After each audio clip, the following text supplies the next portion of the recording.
कि अगर आपकी पैसिव इनकम और आपके एक्सपेंसेस सेम हो जाते हैं, मतलब आपकी पैसिव इनकम आपके खर्चे का ध्यान रख सकती है, तो आप अपनी नियमित आय को बचा सकते हैं, या आप अपनी जॉब रिटायरमेंट ले सकते हैं या ब्रेक ले सकते हैं, क्योंकि आप अपनी रेगुलर जॉब पर फिर डिपेंडेंट नहीं हैं।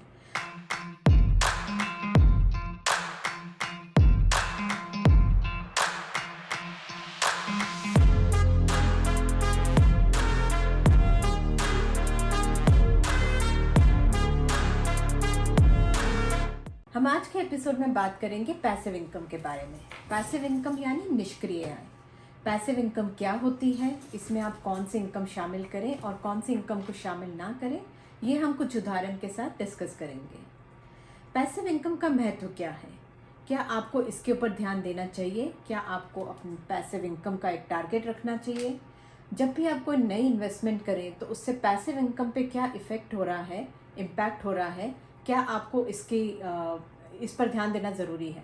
हमारा मकसद है कि इस एपिसोड के बाद आपके पास एक ऐसा फ्रेमवर्क हो, कुछ गाइडलाइंस हो जिसको आप फॉलो करके अपनी पैसिव इनकम को ट्रैक कर सकें और अपना फाइनेंशियल इंडिपेंडेंस का लक्ष्य पा सकें। पर टॉपिक पर जाने से पहले एक छोटी सी इंट्रो। मेरा नाम सीमा है और मैं और मेरे हस्बैंड योगेश, हम दोनों ये यूट्यूब चैनल और ब्लॉग के थ्रू फाइनेंशियल अवेयरनेस क्रिएट कर रहे हैं, क्योंकि हमने फाइनेंशियल इंडिपेंडेंस अचीव करके अर्ली रिटायरमेंट ली, मतलब 50 साल से पहले ही हमने रिटायरमेंट लेने का निश्चय कर लिया। और अब हम ट्रैवल कर रहे हैं, तो हम आपके साथ अपनी फाइनेंशियल एक्सपीरियंस और अपने ट्रैवल एक्सपीरियंस दोनों इस चैनल के थ्रू शेयर करेंगे। तो सबसे पहले हम 3 टाइप ऑफ इनकम्स देखते हैं। पहले आपकी रेगुलर इनकम, जो आपकी जैसे आप जॉब कर रहे हैं या आपके पास बिजनेस है या आपके पास कोई शॉप है जहाँ पे भी आप एक्टिवली इन्वॉल्व हैं, वहाँ से जो आमदनी आ रही है वो आपकी रेगुलर इनकम है। दूसरी कैटेगरी आपकी पैसिव इनकम। पैसिव इनकम मतलब जो आपका पैसा बना रहा है, वो आपकी पैसिव इनकम है। मतलब जैसे उसमें रेंटल, डिविडेंड और इंटरेस्ट, ये 3 मेन सोर्सेज होते हैं। और तीसरी कैटेगरी क्या है, एडिशनल इनकम। जैसे कि अगर आप कुछ जॉब कर रहे हैं, आप कोई हॉबी कर रहे हैं, फोटोग्राफी, या आप कुछ वीडियोस कर रहे हैं, या आपने कुछ ब्लॉगिंग की है, उससे आपको कुछ इनकम आ रही है, तो वो आप उसको एडिशनल इनकम में इंक्लूड कर सकते हैं। तो अब इन 3 कैटेगरी में से इस एपिसोड में हम पैसिव इनकम पे फोकस करेंगे। और क्यों फोकस करेंगे, क्योंकि हमारे हिसाब से पैसिव इनकम फाइनेंशियल इंडिपेंडेंस के लिए बहुत बहुत बहुत ज़रूरी है, बहुत महत्वपूर्ण है। इसलिए हम इस पर बार बार जोर देंगे कि आप अपनी रेगुलर इनकम के साथ साथ अपनी पैसिव इनकम की ग्रोथ पे बहुत फोकस करें। तो ये तो एक हो गया कि भाई फाइनेंशियल इंडिपेंडेंस, बट कैसे फाइनेंशियल इंडिपेंडेंस अचीव कर सकते हैं आप पैसिव इनकम से, कि अगर आपकी पैसिव इनकम और आपके एक्सपेंसेस सेम हो जाते हैं, मतलब आपकी पैसिव इनकम आपके खर्चे का ध्यान रख सकती है, तो आप अपनी नियमित आय को बचा सकते हैं, या आप अपनी जॉब रिटायरमेंट ले सकते हैं या ब्रेक ले सकते हैं, क्योंकि आप अपनी रेगुलर जॉब पर फिर डिपेंडेंट नहीं हैं। तो ये सबसे बड़ा बेनिफिट है, इसलिए हम बहुत रिकमेंड करते हैं और यही अवेयरनेस क्रिएट करना चाहते हैं कि अपनी इन्वेस्टमेंट्स जब भी आप करें तो उसमें ये एलिमेंट ज़रूर देखें कि उसमें पैसिव इनकम का कितना ग्रोथ हो सकती है। दूसरा बेनिफिट क्या है पैसिव इनकम का, कि आपने ना तो उस रेगुलर जॉब पे डिपेंडेंसी कम की है, आपने मल्टीपल इनकम स्ट्रीम्स क्रिएट की हैं। मतलब आप कह रहे हैं कि अगर मेरे पास रेंटल भी है, इंटरेस्ट भी है, डिविडेंड भी है, अगर आपका 1 साल रेंटल नहीं आता, आपका किराया नहीं आता फॉर वॉट एवर रीज़न, तो आपकी बाकी दोनों कैटेगरी से आपको स्टिल पैसा मिल रहा है, आपको पैसिव इनकम मिल रही है। तो ये भी एक फ़ायदा हो जाता है पैसिव इनकम पे फोकस करने का। तीसरा जो पॉइंट है वो ये है कि जो आपका एसेट है, चाहे वो आपका घर है, प्रॉपर्टी है, आपकी स्टॉक्स हैं, आपकी कोई भी इन्वेस्टमेंट पॉलिसी है, जब आप पैसिव इनकम पे फोकस करते हैं तो आप उसका मैक्सिमम बेनिफिट ले रहे हैं। वो कैसे ले रहे हैं, कि जैसे अगर आपने स्टॉक खरीदा, लेकिन अगर आपने उसको 3 साल तक नहीं बेचा, पर 3 साल तक आप उसमें से डिविडेंड इनकम ले रहे हैं, दैट मीन्स आप उसको मैक्सिमाइज कर रहे हैं अपने रिटर्न ऑफ इन्वेस्टमेंट को। तो ये भी एक इम्पॉर्टेंट पॉइंट है कि आपको पैसिव इनकम पे क्यों फोकस करना चाहिए। और लास्ट, इतना फाइनेंशियल रीज़न नहीं है पर मेरे हिसाब से बहुत अच्छा, इंटरेस्टिंग और ज़रूरी बात है कि अगर आपकी पैसिव इनकम ग्रो होती है तो आपकी लोकेशन डिपेंडेंसी भी कम हो जाती है।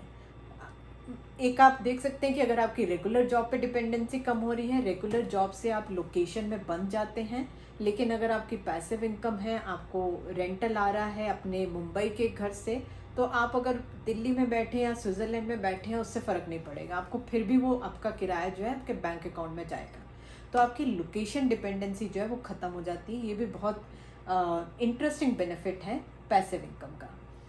तो अब ये तो तय हो गया कि पैसिव इनकम ज़रूरी है, पर अब आपके दिमाग में ये क्वेश्चन होगा कि पैसिव इनकम में मैं क्या इंक्लूड करूं, क्या कौन सी आमदनी को हम इंक्लूड करें, किसको ना इंक्लूड करें, कैसे मैं अपना ये पोर्टफोलियो बनाऊं और इसको आगे बढ़ाऊं।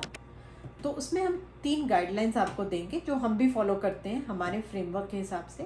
पहले तो ये है कि कोई भी इनकम आप दोनों कैटेगरीज में या तीनों कैटेगरीज में इंक्लूड ना करें, या तो वो आपकी रेगुलर इनकम है या पैसिव है या एडिशनल है, वो किसी भी 2 कैटेगरीज में नहीं हो सकती है। ये सिंपल सा है कि अगर आप ऐसा करेंगे तो आप गलती कर रहे हैं, बिकॉज आप डबल कैलकुलेट कर रहे हैं। दूसरी गाइडलाइन हमारी क्या होगी कि आप उसी इनकम को पैसिव इनकम में कैलकुलेट करें जो आपकी नियमित पैसिव इनकम है, और उसमें ये तीन सोर्सेज आते हैं, ये जो है किराया, डिविडेंड और आपका जो इंटरेस्ट है।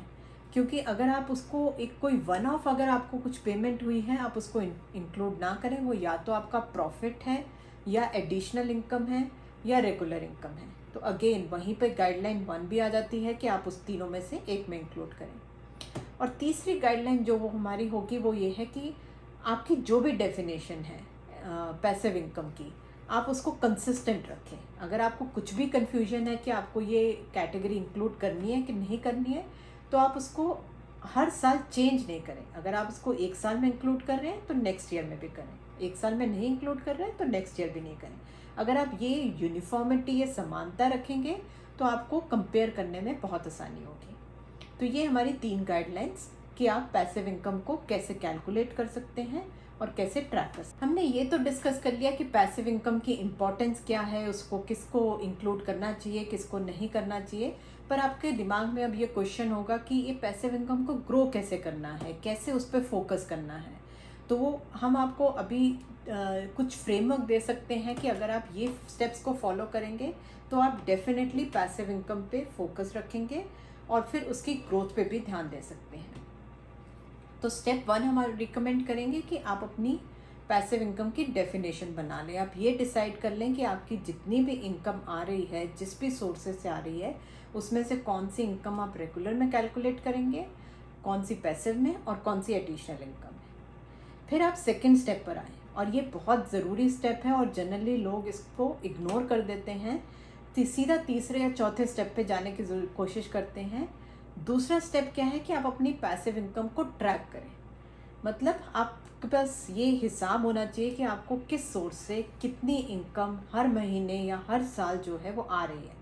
अगर आप ट्रैक नहीं करेंगे, क्योंकि हमारे ये एक्सपीरियंस से है, हमने देखा है कि लोग सेव भी करते हैं, इन्वेस्ट करते हैं, लेकिन ट्रैक नहीं करते हैं कि इनकम क्या आ रही है। तो उन्हें ये नहीं पता कि अगर मैं इस इन्वेस्टमेंट को बंद कर देती हूँ या फिर उसको कंटिन्यू रखना है तो उससे मेरी पैसिव इनकम पे क्या इम्पैक्ट पड़ेगा। तो उसको ट्रैक रखें कि हर सोर्स से आपको क्या इनकम आ रही है। फिर आप तीसरे स्टेप पे जाने के लिए तैयार हैं, और तीसरा स्टेप क्या है कि आप अपनी पैसिव इनकम का एक टारगेट डिसाइड करें। जब भी आप कह रहे हैं कि आपको कुछ अचीव करना है, तो वो अचीव तभी होगा जब आपके पास एक टारगेट होगा। और वो टारगेट आपका कहाँ से आएगा, एक आपकी अभी इनकम कितनी है, और आपको फाइनेंशियल इंडिपेंडेंस के लिए या किसी भी और टारगेट के लिए आपको कितनी पैसिव इनकम जो है वो मंथली बेसिस पे या ईयरली बेसिस पे चाहिए। तो ये आपका कुछ ना कुछ टारगेट्स होने चाहिए ताकि आप उसको हर साल के बेसिस पे कंपेयर कर सकें, ट्रैक कर सकें, फॉलो अप कर सकें और फिर ग्रोथ के लिए कुछ स्टेप्स कर सकें। तो अब नेक्स्ट स्टेप आता है, वो स्टेप है एक्शन का। मतलब आपने डेफिनेशन बना ली, आपने ट्रैक कर लिया अपना पैसिव इनकम और अपने टारगेट सेट कर लिया, लेकिन अब एक्शन की बारी है कि आप इस टारगेट को अचीव कैसे करें। तो इसमें भी 2 कंपोनेंट्स आप रखें। एक है कि जो भी आप नई इन्वेस्टमेंट करें उसमें आप ये ज़रूर इवैल्यूएट करें कि इससे आपकी पैसिव इनकम पे क्या इम्पैक्ट पड़ेगा। उदाहरण के तौर पर कि आप लेट्स से एक घर को बेचकर कुछ और ख़रीदना चाहते हैं, पर वो घर जो है वो आपको ऑलरेडी किराया दे रहा है, तो अगर आप उसको बेचेंगे तो दैट मीन्स वो किराया ख़त्म हो जाएगा। आपकी नई इन्वेस्टमेंट आपको कितना रिटर्न दे रही है, इतनी पैसिव इनकम है कि नहीं, ये आपको इवैल्यूएट करना है और इसके अकॉर्डिंगली आपको डिसाइड करना है कि आपको ये इन्वेस्टमेंट करनी है या नहीं। दूसरा भी एक और महत्वपूर्ण स्टेप है कि आप अपनी एग्जिस्टिंग इन्वेस्टमेंट्स को भी एक बार फिर से देखें, रीवैल्यूएट करें कि ये आपको पैसिव इनकम और भी दे सकता है कि नहीं, या फिर आप इसको नॉन पैसिव इनकम से पैसिव इनकम में कन्वर्ट कर सकते हैं। उदाहरण के तौर पे आपके पास अपना स्टॉक का पोर्टफोलियो है अराउंड लेट्स से 5 लाख का, तो आप उसमें से अगर 1 लाख को निकाल के डिविडेंड स्टॉक्स में डाल दें, जो नॉन डिविडेंड स्टॉक्स हैं डिविडेंड स्टॉक्स में डाल दें, और वहाँ से आपको कुछ आमदनी आ रही है, तो आप अपनी पैसिव इनकम को ग्रो कर रहे हैं। बाकी सारे जो फैक्टर्स हैं आपको उनको भी देखना है कि रिस्क कितना है, आपको रिटर्न्स कितने हैं, आपको वो पैसा कब चाहिए, आपको लॉन्ग टर्म चाहिए, शॉर्ट टर्म, वो सब फैक्टर्स फिर भी रहेंगे। बट एक एलिमेंट इंक्लूड कर लें कि इससे आपको इनकम जनरेट हो रही है कि नहीं हो रही है, और आपको अगर इनकम जनरेट हो रही है तो कितनी हो रही है, एंड वो आपके टारगेट के लिए कितना इम्पॉर्टेंट है। तो फोक्स, इस एपिसोड में हमने पैसिव इनकम के काफ़ी एस्पेक्ट्स कवर किए एंड होपफुली आपको काफ़ी यूज़फुल इन्फॉर्मेशन मिली होगी। हम होप करते हैं कि आप ये गाइडलाइंस और ये स्टेप्स अप्लाई करें और अपने पैसिव इनकम के पोर्टफोलियो को फोकस करें और उसको बढ़ाएं। आपको अगर कोई भी क्वेश्चन है तो आप हमें भेज सकते हैं, हम उसको डिस्कस करेंगे आपके साथ। तो आपका एक बहुत ही वैलिड क्वेश्चन हो सकता है कि हमारी पैसिव इनकम हम ग्रो कैसे कर सकते हैं, मतलब अगर आज 50,000 है मेरी पैसिव इनकम, तो हम उसको 60,000 या 1 लाख कैसे कर सकते हैं। तो ये बहुत ही वैलिड क्वेश्चन है और हम ज़रूर आंसर करना चाहेंगे और अपने एग्जाम्पल के साथ आंसर करेंगे कि हमने ऐसे क्या स्टेप्स किए कि हमने पैसिव इनकम अपनी इंक्रीज़ की और उसको बढ़ाने से हम अपनी फाइनेंशियल इंडिपेंडेंस अचीव कर सकें और तभी हम ये रिटायरमेंट का डिसीजन ले सकें। तो हमारा अगला एपिसोड देखें जो इसी के बारे में डिस्कस करेंगे कि कैसे आप अपनी फाइनेंशियल इंडिपेंडेंस अचीव कर सकते हैं अगर आप पैसिव इनकम पे फोकस करें, क्या क्या स्टेप्स आप ले सकते हैं। तो आपको अगर उसमें इंटरेस्ट है तो ज़रूर हमारा नेक्स्ट एपिसोड देखें। Thank you, bye.